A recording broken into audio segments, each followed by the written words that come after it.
How are you, Mr. Brad? I'm great. That's fun. You know, I love the clips that we saw for Mission Impossible 4. Oh, good. What I gathered from all the Mission Impossible movies, they're mostly moody and atmospheric. The ones that we saw are... There's almost a light and airy and comedic tone with it, too. Oh, Simon Pegg. Maybe a little bit there. You know, and I love the whole sandstorm. Yeah. I think we have moody, atmospheric stuff, too, but...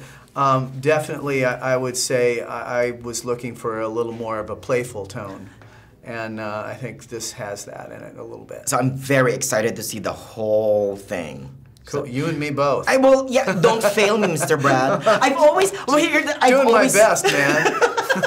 I've always adored you. I think you're a great storyteller. Oh, thank you. So I have faith in you.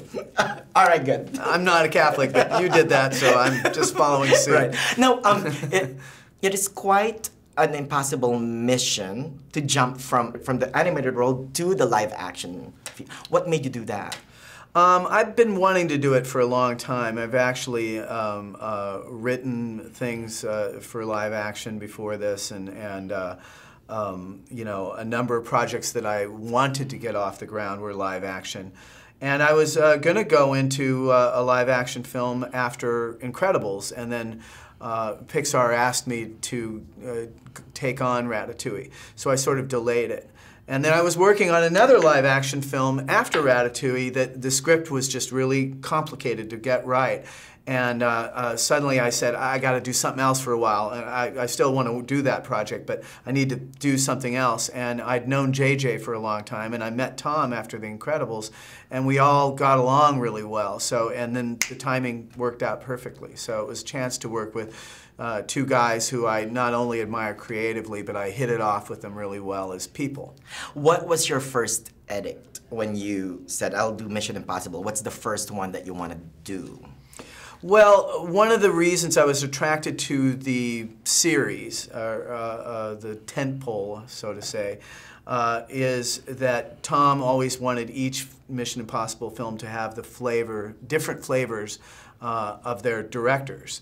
And so, you know, they kind of came to me and said, if you were, what would you like to see in a Mission Impossible film? I mean, they had a story, and the story was really interesting and to me, but they also said, what would you want to see in one of these movies? And I had a bunch of things that I suggested, and many of them wound up in the film, so that was fun. Wow. Yeah. Now, you shot this entirely on IMAX? No, several sequences in IMAX, though. Just like the last film to do this was The Dark Knight. Right. And it's a very big camera, and it's cumbersome, but the image quality is unbelievable.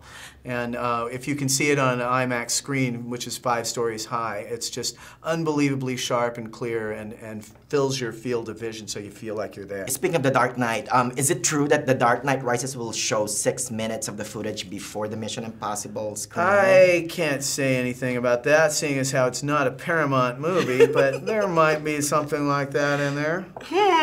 Knock on wood. No. There you go. Thank you so much, Mr. Brad.